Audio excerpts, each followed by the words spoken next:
가정이라고 적었습니다. 누구나 행복하기를 원합니다. 링컨은 사람은 자신이 선택한 만큼 행복해질 수 있다, 그렇게 이야기했습니다. 행복이라는 것도 자신이 선택하는 거라는 거예요. 행복을 선택할 수도 있고 불행을 선택할 수도 있는데, 우리 중에 어떤 사람들은 행복하기를 원하면서 불행을 선택하며 살아가는 거예요. 마음은 행복하기를 원하는데 행복은 선택에 있는데 불행한 것을 자꾸만 선택하면서 행복을 추구하고 행복을 찾는 그런 경우가 있다는 거예요. 행복은 선택하는 것이라고 했는데, 행복을 만드는 가장 중요한 공동체가 가정이라고 할 수가 있습니다. 여러분, 가정에서 행복해야 되는 거거든요. 가정에서는 행복하지 못한데 우리의 일터에서, 또 우리의 직장에서, 또 어떤 사회에서 행복한 좋은 자리, 높은 자리에 있으면서도 다른 사람들이 볼 때는 행복하게 보이지만, 그러나 가정에서 실제로 행복하지 않다고 하면 그 사람은 참다운 행복을 누리는 사람이라고 할 수가 없습니다. 어떤 화가가 가장 아름다운 것을 그리기 위해서 순례의 길을 떠났다고 합니다. 이 세상에서 가장 아름다운 것이 뭘까? 그렇게 그것을 찾기 위해서 화가가 순례의 길을 떠났는데, 가다 보니까 교회 종탑이 보이는 거예요. 그래서 교회에 들어가가지고 목사님께 질문을 했습니다. 목사님, 세상에서 가장 아름다운 게 뭡니까? 그랬더니 목사님께서 믿음입니다, 그렇게 이야기를 하더라는 거예요. 그래서 믿음인가 보다 하고 그렇게 생각을 하고 또 길을 떠나는데, 행군하는 병사가 있는 거예요. 군인이 있는 거예요. 그래서 군인한테 물어봤습니다. 이 세상에서 가장 아름다운 것이 무엇입니까? 그렇게 질문했더니 이 군인은 평화입니다. 평화가 있으면 군인이 필요가 없잖아요. 전쟁이 없으니까 행군할 것도 없고 훈련받을 것도 없잖아요. 평화가 제일 좋은 겁니다. 가장 아름다운 겁니다. 그렇게 이야기를 하더라는 거예요. 평화이구나. 그렇게 생각하고 이 화가가 또 길을 떠나는데, 두 연인이 서로 아주 이렇게 정다운 이야기를 나누는 것을 보고는 그 연인들에게 이야기를 했습니다. 세상에서 가장 아름다운 게 뭡니까? 그렇게 얘기했더니 사랑입니다, 그렇게 얘기를 하더라는 거예요. 그래서 이 화가가 각각 다르게 이 행복에 대해서 이야기를 하니까, 가장 아름다운 것이 무엇이냐라는 질문에 각각 여러 가지 대답을 하니까 다른 것을 찾기 위해서 막 다니다가 지쳐가지고 집으로 돌아오게 되었어요. 집에 들어오니까 사랑하는 예쁜 딸이 막 하고 막 자기에게 안기는 거예요. 그리고 아내가 지쳐있는 자기를 기쁘게 받아주는 그러한 아내의 모습. 그리고는 소파에 앉아가지고 가만히 생각해 보니까 정말 가장 아름답고 행복한 것은 가정이구나. 가정에서 가정에 돌아오니까 예쁜 딸도 아내도 또 평안한 마음이 그렇게 생기는 그런 가정의 모습이 가장 아름다운 것이 결국 가정이구나. 그렇게 하면서 이 화가가 가정을 그렸다는 그런 이야기가 있습니다. 여러분, 행복은 멀리 있는 것 같지만 행복은 가장 가까이 있는 거예요. 우리가 늘상 생활하는 공간, 늘상 생활하는 그런 사람들과의 만남이 있는 가정, 그것이 가장 행복의 산실이라는 것을 성경은 우리에게 말씀하고 있고, 또 우리가 살아가면서 느낄 수 있는 그런 것이라고 할 수가 있습니다. 매일 생활하는 가정이 행복의 산실이라고 할 수 있어요. 그러면 이 행복의 산실인 가정, 행복한 가정, 이 가정 생활을 행복하게 하기 위해서는 어떻게 해야 될 것인가? 서로의 노력이 필요하다는 거예요. 첫 번째가, 행복한 가정은 감사하는 가족이라는 거지. 감사하는 가족. 17절 말씀 보니까, 또 무엇을 하든지 말이나 일이나 다 주 예수의 이름으로 하고 그를 힘입어 하나님 아버지께 감사하라. 행복한 가정을 위한 첫 번째 요소는 모든 가족이 감사하는 거예요. 가족 모두가 감사하면 그 가정은 행복할 수 있습니다. 가족 모두가 불평하면 그것은 보나마나 불행한 가족이에요. 탈무드에 이런 이야기가 있습니다. 세상에서 가장 사랑받는 사람은 모든 사람을 칭찬하는 사람이요, 가장 행복한 사람은 감사하는 사람이다. 여러분이 사랑받는 사람이 되기 위해서는 많은 사람들을 칭찬해 주면 돼요. 가장 행복한 사람이 되기 위해서는 감사하는 사람이 되면 된다는 거예요. 일본의 대표적 경영자라고 할 수 있는 마쓰시다 고노스케라는 사람이 이런 이야기를 했습니다. 감옥과 수도원의 차이는 불평을 하느냐 감사를 하느냐에 달려있다. 여러분, 감옥 속에 살고 싶으면 불평하시면 돼요. 원망하면 됩니다. 그러나 수도원 생활처럼 그렇게 고요하고 평안한 삶을 살기를 원한다고 하면, 행복한 삶을 살기를 원한다고 하면 감사하면 된다고 그렇게 이야기를 했습니다. 감사에 행복의 길이 있다는 뜻이라고 할 수 있지요. 오늘 성경에 보니까 무엇을 하든지 다 예수님의 이름으로 하라고 그랬습니다. 말을 하든지 일을 하든지 다 예수의 이름으로 하고 그를 힘입어 하나님 아버지께 감사하라. 감사하라는 거예요.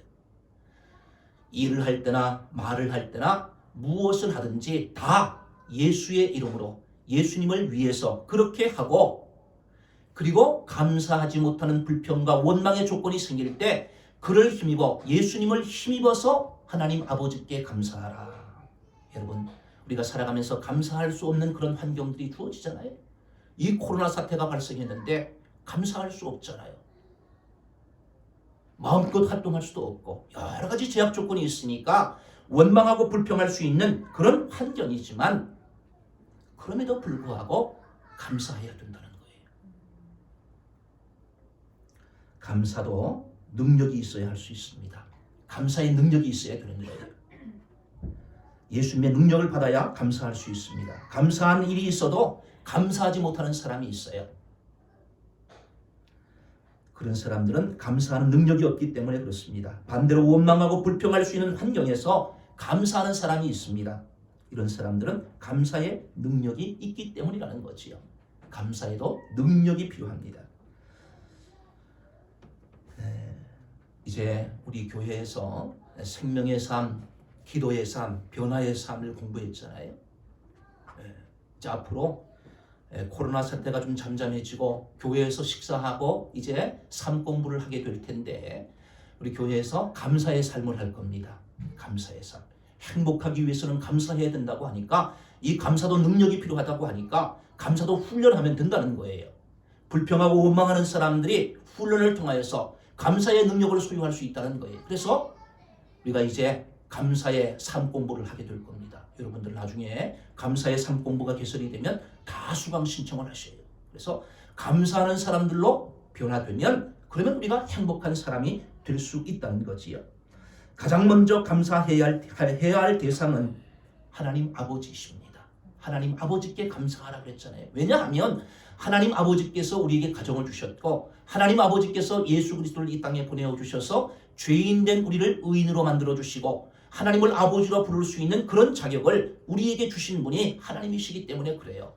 죄인된 사람, 영원히 멸망할 수밖에 없는 그런 사람들을 사랑하셔서 예수님을 십자가에 달려 죽게 하시고, 그 예수님을 믿음으로 말미암아 우리에게 영원한 행복을 주시는 그런 분이 바로 하나님이시기 때문에 하나님 아버지께 감사하라, 그렇게 성경은 말씀하고 있습니다. 데살로니가전서 5장 18절에 보면 범사에 감사하라, 이것이 그리스도 예수 안에서 너희를 향하신 하나님의 뜻이니라. 모든 일에 감사하라는 거잖아요. 우리 주심교회 5 비전의 5번째가 뭐예요? 주시는 대로 감사하라. 감사하는 교회. 범사에 감사한다는 얘기는 모든 일에 감사한다. 하나님이 나에게 무엇을 주시든지 그것에 대해서 감사하라는 거예요. 감사하라. 왜냐하면 주시는 대로 감사하면 우리가 행복한 사람이 될 수가 있기 때문에 그렇습니다. 다음으로 감사해야 될 세상은 부모님이에요. 부모님. 가정에 다니니까 지난번에 효도합시다 그런 제목으로 말씀을 드렸지만, 두 번째로는 부모님께 감사해야 돼요. 왜냐하면 부모님께서 우리를 이 땅에 태어나게 하신 분들이 있잖아요. 부모님이 없이 우리가 어떻게 이 세상에 존재할 수 있겠습니까? 그렇기 때문에 하나님 아버지께 감사하고 부모님께 감사해야 되는 거예요. 세 번째로 배우자에게 감사해야 돼요. 여러분들 남편들, 아내들에게 감사해야 됩니다. 윤준호 집사님, 이은양 집사님께 감사해야 돼요. 손병아 집사님, 박형숙 권사님께 감사해야 돼요. 아유, 웃으시기만 하네. 박형숙 권사님, 손병아 집사님께 감사해야 돼요. 배우자에게 서로 감사해야 돼요. 감사할 때 행복할 수 있기 때문에 그렇습니다. 배우자에게 원망하고 불평하면 그러면 불행해지기 시작하는 거잖아요. 자녀에게도 감사해야 돼요. 자녀에게도. 우리 지은이가 반주를 하고 있는데 우리 지은이에게 아빠가 감사해. 여러분, 만약에 자녀가 부모를 선택해서 이 땅에 태어날 수 있다고 하면 아마도 우리 가정에 지금 있는 자녀들이 우리를 선택해서 태어날 수 있을까? 더 좋은 가정, 더 좋은 환경에 있는 그런 부모님을 선택할 수 있잖아요. 그런데 우리의 자녀들이 우리의 가정에 태어났다는 것, 그리고 그 자녀를 통해서 우리가 어릴 때 얼마나 많은 행복을 누렸습니까? 키우면서. 이 자녀에게 감사해야 돼요. 형제자매들과 교제하는 사람들에게도 감사해야 됩니다. 저는 새벽마다 기도할 때 저에게 은혜를 끼쳐주신 분들을 위해서 늘 기도합니다. 이 주심교회를 위해서 주심교회가 생겨질 때, 세워질 때 기도하고 물질로 후원해 주시고 헌신한 분들이 있어요. 늘 그분들을 축복하며 저는 기도해요. 여러분, 우리에게 은혜를 베풀어 줬던 많은 사람들이 있잖아요. 우리가 지금 교제하고 있는 많은 사람들이 있잖아요. 그런 사람들에게 감사해야 된다는 거예요. 우리는 사회적인 동물이기 때문에 서로서로 도와주며 서로서로 감사하며 그렇게 살아갈 때 행복한 사람들이 될 수 있다는 거지요. 감사하는 가족이 행복한 가정을 이룰 수 있고, 반대로 감사가 불평과 원망으로 바뀌면 불행이 시작되는 겁니다. 행복의 기준은 개인별로 다를 수 있어요. 없어도 감사하는 사람이 있고 수많은 것을 가지면서도 감사하지 못하고 원망하고 불평하는 그런 사람이 있습니다. 행복은 상대적인 거예요. 환경과 조건에 따라 결정되는 것이 아니라는 말씀이지요. 언젠가 제가 말씀드렸던 기억이 있는데, 전에 섬기던 교회에서 장정자 집사님이라고 계셨어요. 그의 아들 이정교 성도가 식물인간이에요. 심장마비로 쓰러져 가지고 자기 혼자서는 아무것도 할 수 없습니다. 수년간 요양보호사가 옆에서 간병을 해야 되는데 어머님이 요양보호사 역할을 하면서 수년간, 제가 그때 있을 때 10년이 넘었어요. 지금 어떻게 됐는지 모르겠는데 제가 늘 그 병원을 신방을 갔었는데 혼자 힘으로는 아무것도 할 수 없어요. 물도 먹여줘야 되고 그 음식도 호수를 통해서 공급해 줘야 돼요. 또 시간마다 욕창이 생기니까 그렇게 돌봐야 되는 거예요. 근데 한 번은 제가 신방을 갔는데 목사님 기적이 일어났어요. 그러는 거예요. 좀 깜짝 놀랐어요. 그냥 큰 변화가 일어난 줄 알았어요. 그런데 아들이 호수를 통하지 않고 물을 넘긴다는 거예요. 그게 기적이라는 거예요. 스푼을 가지고 조그만 스푼에다가 입에다가 물을 대면 이 물이 꼴깍하고 넘어가는 것, 이게 기적이라는 거예요. 호수를 통해서만 음식하고 물을 공급했는데 스푼을 가지고 물을 넣는데 그 물을 넘기는 게 꼴깍 소리 나는 그게 기적이라고, 너무너무 감사하다고 그런 고백을 하는 것을 제가 들었습니다. 여러분, 기적 속에 살아가는 거예요. 기적 속에 물 한 방울 넘어가는 것도 기적이 기적. 그거 가지고 감사하다고, 하나님 앞에 감사하는 그런 이야기를 제가 들은 적이 있습니다. 여러분, 우리가 그것을 생각한다고 하면 모든 것이 감사한 거 아니겠어요?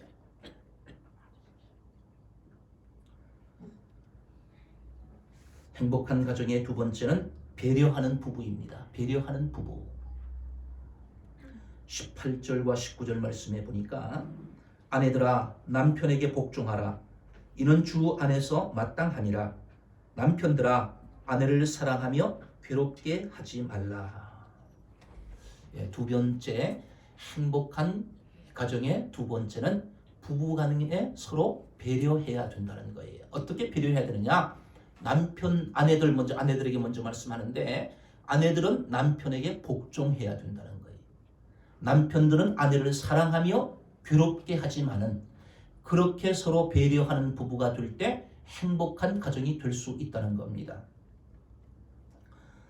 행복한 가정을 위해서는 부부간에도 질서가 필요합니다. 성경은 먼저 아내에게 말씀하고 있어요. 자, 부부간에 가정에서 행복한 가정을 만드는데 부부 중에서 누가 더 중요하냐? 성경은 아내에게 먼저 말씀합니다. 아내가 더 중요하다는 거예요. 행복한 가정을 만들기 위해서는 부부간에 먼저 아내가 잘해야 되는데 아내가 남편에게 복종하라. 그렇게 말씀하고 있습니다. 주 안에서 마땅하니라. 주님 안에 있는 사람들은 주님 안에서 믿음 생활하고 있는 그런 부부들 중에서 아내가 남편에게 복종하는 것이 마땅하다는 거예요. 오늘 이 예배 드리는 모든 분들, 특별히 여성분들은 주 안에 있는 분들인 줄 믿습니다. 맞지요? 예, 주 안에 있는 분들이잖아요. 예, 주 안에 있는 분들은 남편에게 복종하는 것이 마땅하다. 예. 혜미자매님, 아이고 큰일 났네. 오늘부터 박기수 형제한테 복종을 해야 되네. 예?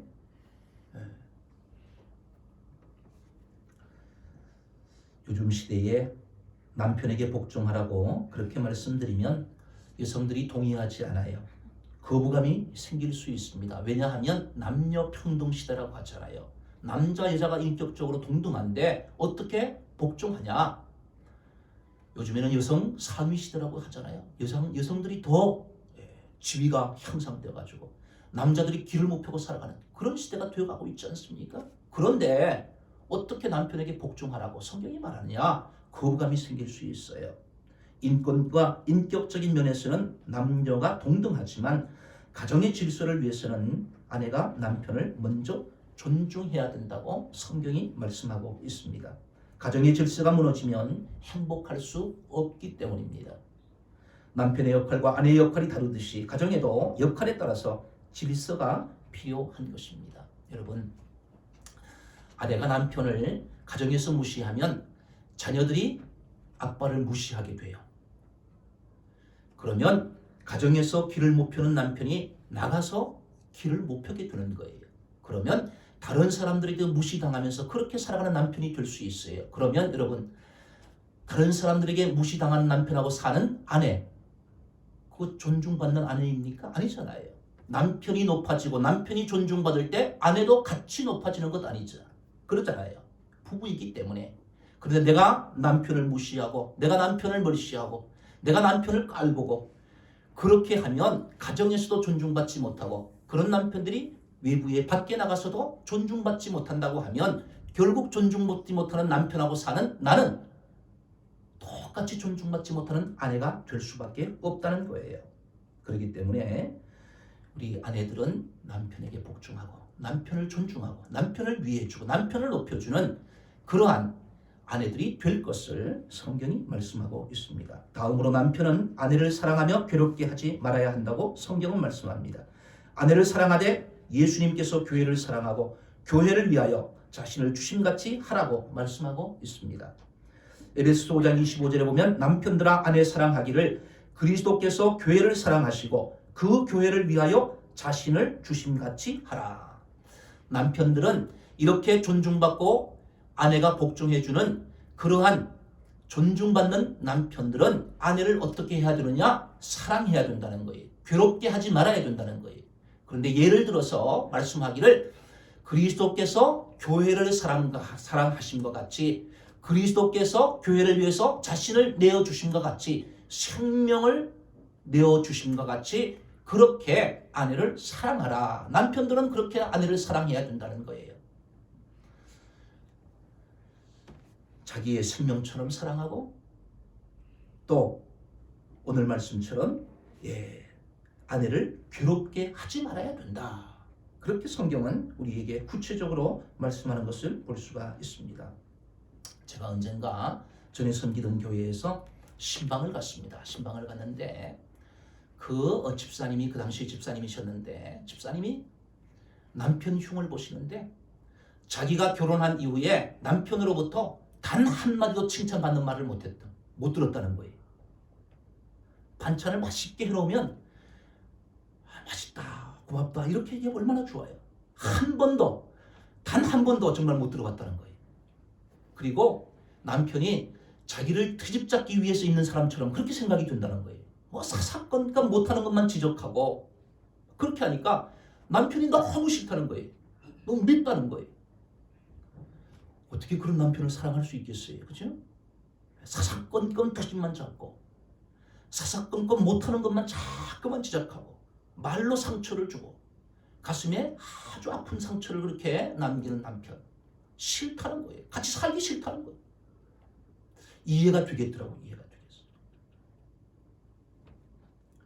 여러분, 남편들은 아내를 사랑해야 돼요. 위로해주고 격려해주고 칭찬하는 그런 말을 통해서 아내들이 괴롭지 아니하도록, 마음에 괴롭지 아니하도록 그렇게 해야 된다. 언젠가 부부에 관한 통계청의 자료를 본 적이 있습니다.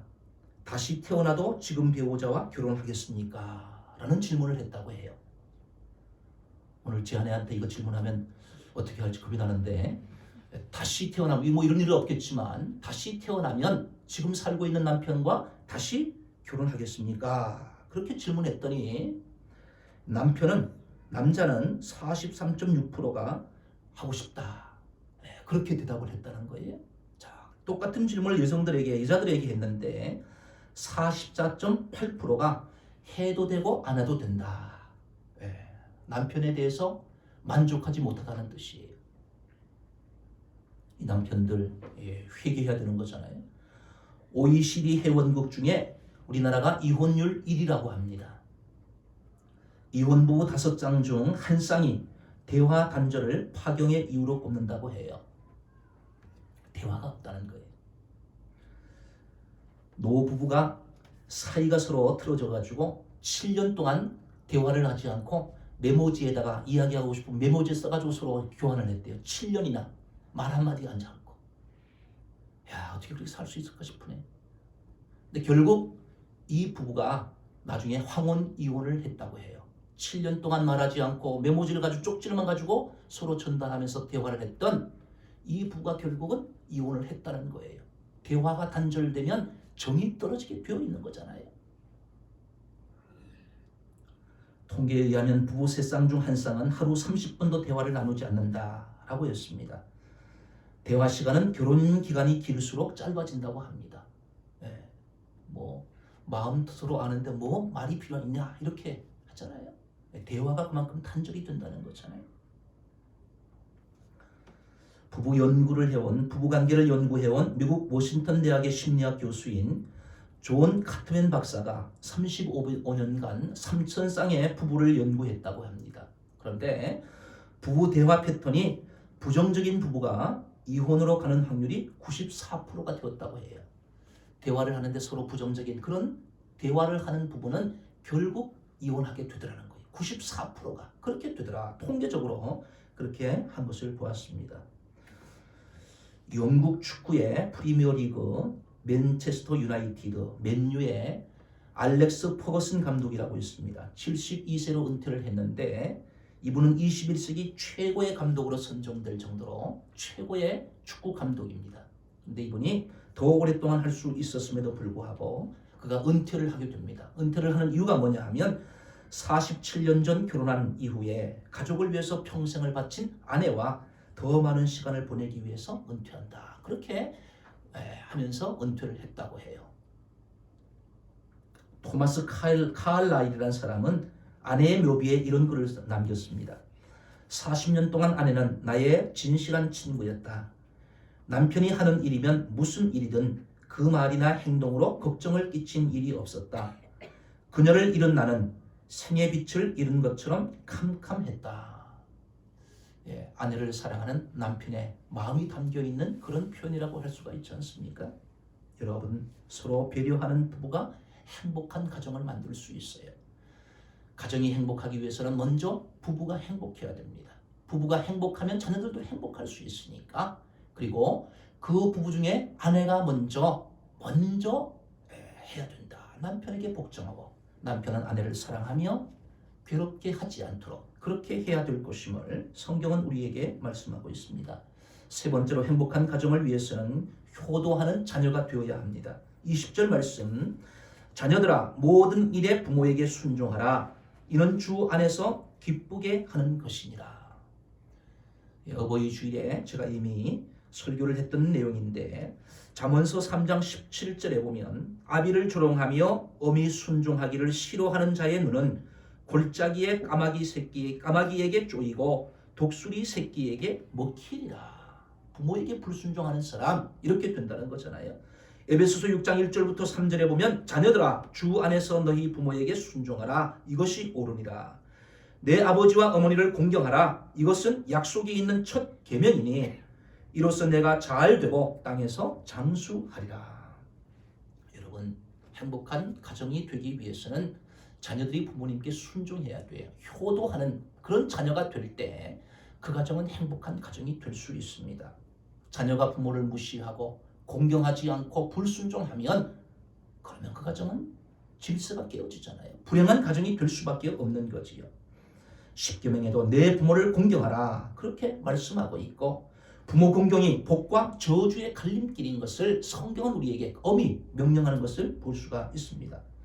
모든 일에 부모에게 순종하라고 하셨습니다. 부모님께 순종하는 것이 주님을 기쁘게 하는 것이라고 성경은 말씀하고 있어요. 여러분, 우리 그리스도인의 궁극적인 목적이 뭐예요? 삶의 목적이 하나님의 영광 아닙니까? 하나님을 기쁘시게 하는 거잖아요. 그런데 주님을 기쁘시게 하는 것이 부모 공경이다. 부모님께 순종하고 부모님께 효도하는 것이 주님을 기쁘시게 하는 것이다. 그것이 하나님께 영광 돌리는 그런 삶이다 라고 성경이 우리에게 말씀하고 있기 때문에 그리스도인의 가정에 그리스도인의 자녀는 부모님을 잘 공경하고 순종하는 효도하는 그런 자녀가 되어야 한다는 말씀이지요. 내 부모를 공경하라. 모든 일에 부모에게 순종하라. 그렇게 말씀하고 있습니다. 부모님들은 자녀들이 조금은 공경해주고 정말 그 마음, 자녀들의 마음이 느껴질 때 참 행복한 것 같아요. 우리 아들 둘이 있고 딸이 한 명이 있는데 어버이날이 언젠가 우리 아들 둘이 그 용돈을 모아가지고 신발을 선물해 주었습니다.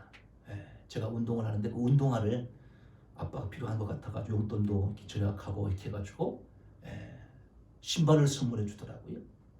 우리 딸이 넥타이 선물을 해줬어요. 이거 오늘 내가 일부러 이거 맸어요. 우리 딸 뭔 돈이 있겠어요? 중학생이. 근데 아빠가 준 용돈 그걸 모아가지고 얼마인지는 모르겠지만 넥타이를 선물해 주더라고요. 이거 제가 살 수 있어요. 그죠? 신발도 제 돈으로 살 수 있잖아요.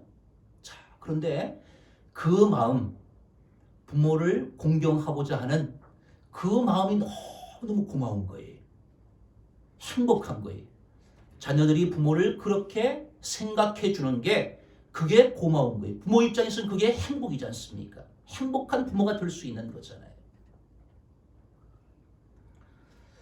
부모님이 살아계실 때 꼭 해드려야 할 45가지라는 책이 있는데 거기에 이렇게 기록되어 있습니다. 지금 만약 부모님께서 살아계신다면 당신은 정녕 행복한 사람이다. 두 분 중 한 분이라도 살아계신다면 이 또한 행복한 사람이다. 당신에겐 아직 기회가 남아 있으니까 시간은 많지 않다. 뒤로 미루지 말고 바로 시작해야 한다. 더 늦기 전에 회한의 눈물을 흘리며 땅을 치기 전에.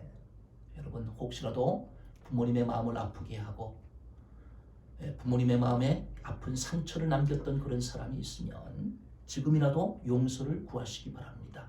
그리고 살아계신 부모님께 효도하는 것이 진짜 효도예요. 돌아가신 다음에 아무리 회한을 느끼고 아무리 후회하고 아무리 사람들 무슨 소리 있겠습니까? 살아계신 부모님께 잘하고 효도하는 것이 그것이 그리스도인의 효인 줄 믿습니다. 마지막으로 행복한 가정은 사랑하는 부모입니다. 골로새서 3장 21절인데요. 아비들아 너희 자녀를 노엽게 하지 말지니 낙심할까 함이라. 행복한 가정을 이루기 위해서는 부모도 잘 해야 된다는 거예요. 자녀가 효도할 뿐만 아니라 부모도 자녀를 사랑해야지만 그래야지만 행복한 가정이 될 수 있다. 에베소서 6장 4절에 보면 또 아비들아 너희 자녀를 노엽게 하지 말고 오직 주의 교훈과 훈계로 양육하라. 세상에서 가장 힘든 게 뭐냐, 어려운 게 뭐냐? 옛말에 자식 농사가 제일 어렵다 그런 말이 있습니다. 자식들 잘 기르는 게 그만큼 힘들다는 거예요. 자식 농사 참 힘들다는 거예요.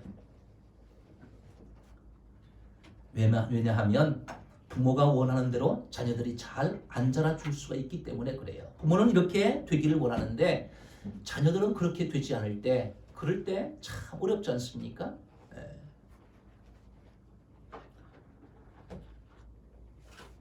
오늘 성경은 자녀를 노엽게 하지 말라. 노엽게 하면 자녀들이 낙심할 수 있기 때문에 그렇다. 또 에베소서에 보면 자녀를 노엽게 하지 말고 오직 주의 교훈과 훈계로 양육하라. 노엽게 하지 말을 뿐만 아니라 하나님의 말씀으로 양육해야 된다. 그렇게 이야기를 합니다.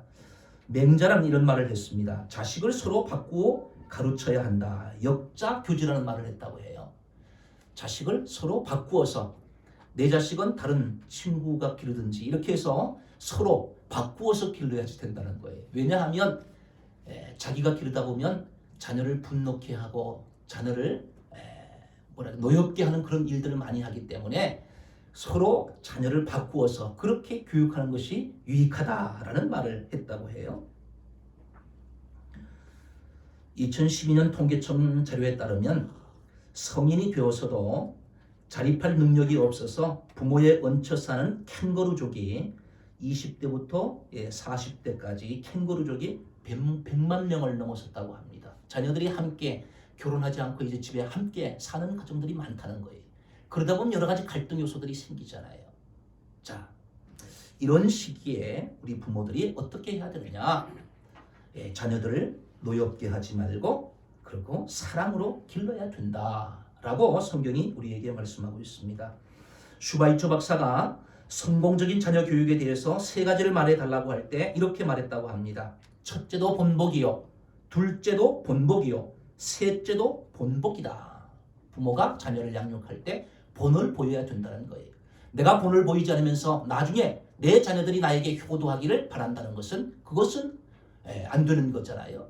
첫째도 본복이, 둘째도 본복이, 셋째도 본복이 내가 본을 보이는 대로 자녀들이 그렇게 된다는 것이다. 된다는 것을 말한 적이 있습니다. 링컨이 대통령에 당선된 후 이런 말을 했습니다. 오늘의 나는 모두 어머니가 있기에 가능했다. 나는 어머니에게 꿈꾸는 것을 배웠고 시련과 역경 속에서도 끝까지 그 꿈을 포기하지 않는 것을 배웠기 때문이다. 행복한 자녀로 양육하려면 자녀에게 본을 보이고 축복 기도해야 합니다. 우리 자녀들을 위해서 부모들이 축복 기도해야 돼요. 축복하는 말을 하고 축복하는 기도를 해줘야 된다는 거지요. 야곱이 축복 기도한 대로 그의 아들 요셉이 된 거예요. 이삭이 축복 기도한 대로 야곱이 되었어요. 부모가, 아버지가 축복하는 그러한 특권이 있는 거예요. 우리 자녀들을 위해서 부모들이 축복하고 기도해 주는 것이, 그것이 자녀를 사랑하는 것이다 라는 것을 우리가 기억하셔서 행복한 가정을 위해서 우리 부모님들은 자녀를 사랑하며 말씀으로 교육하고 훈계하며 그리고 축복하며 기도하는 그런 부모가 될 때, 그런 사랑을 베풀 때 우리 가정이 행복한 가정이 될 수 있다. 행복한 가정은 저절로 만들어지지 않습니다. 노력이 필요합니다. 생활화가 되어야 한다는 거지요. 서로 감사하는 가족이 되어야 하고, 아내는 남편에게 복종하고 남편은 아내를 사랑하는, 배려하는 부부가 되어야 하고, 부모님께 순종하며 부모님을 공경하는, 효도하는 자녀가 되어야 합니다. 자녀를 사랑하는 부모가 되어야 합니다. 이런 행복한 가정을 이루며 살아가는 우리 모든 주심 가족들이 되시기를 주님의 이름으로 축원합니다. 우리 함께 기도하겠습니다. 가정의 달 5월 달을 맞이해서 정말 내 가정이 행복한 가정인가 다시 한번 우리가 돌이켜보면서 아직도 행복한 가정이 아니라고 하면 오늘 주신 말씀을 생각하면서 우리 가정이 이런 가정 되게 해주십시오. 또 이런 부모 되게 해주십시오. 이런 자녀 되게 해주십시오. 이런 부부 되게 해주십시오. 이런 가족들 되게 해주십시오. 함께 기도하는 시간을 갖도록 하겠습니다. 그리고 우리 코로나 바이러스가 빨리 퇴치될 수 있도록 우리 이러한 기도의 제목들을 가지고 함께 기도하겠습니다. 할렐루야. 하나님 아버지, 은혜와 사랑을 감사합니다. 하나님께서 저희를 사랑해 주셔서 하나님의 자녀가 되게 하시고 하나님, 하나님의 자녀들이 함께 생활하는 그런 가정을 우리에게 허락하여 주신 것 감사합니다. 하나님, 그리스도인은 행복한 가정을 이루며 살아야 하는데, 행복한 사람, 행복한 가정이 되어야 하는데, 오늘 주신 말씀을 생각하며 우리 가정이 행복해질 수 있도록 주님 축복하여 주옵소서. 우리 가족 모두가 감사하는 가족들이 되게 하여 주옵소서. 하나님이여, 배려하는 그런 부부가 되게 하시고, 효도하는 그런 자녀들이 되게 하시고, 하나님 사랑하는 부모가 될 수 있도록 도와주셔서, 하나님 우리 가정을 통해서 하나님의 은혜가 임할 수 있도록 도와주시고, 자손만대로 하나님을 기쁘시게 하는 복된 믿음의 명문 가문이 되게 하시고, 행복한 가정이 될 수 있도록 주님께서 축복하여 주시고 은총을 베풀어 주옵소서. 하나님 아버지, 우리 주신 가족들이 행복한 가정을 누리며 살아갈 수 있도록 주님 축복하여 주시고, 늘 행복한 삶을 살아갈 수 있도록 가정 속에서 하나님이 주시는 참된 기쁨과 행복을 누리며 살아가는 복된 우리 주신 가족들이 될 수 있도록 하나님 역사하여 주시옵소서. 하나님 아버지, 코로나 바이러스로 인해서 다시 하나님 여러 가지 어려움이 생기는데, 하나님께서 불쌍히 여겨주시고 은혜를 베풀어 주셔서 하나님 코로나 바이러스가 빨리 소멸될 수 있도록 도와주시고, 온 세계가 다시 회복하여서 평안을 누릴 수 있도록 주님 도와주시고, 하나님이여 이것으로 인해서 어려움 당하는 모든 이웃들을 주님께서 위로하여 주시고, 빨리 회복할 수 있도록 하나님께서 은총을 베풀어 주시옵소서. 역사하여 주시옵소서.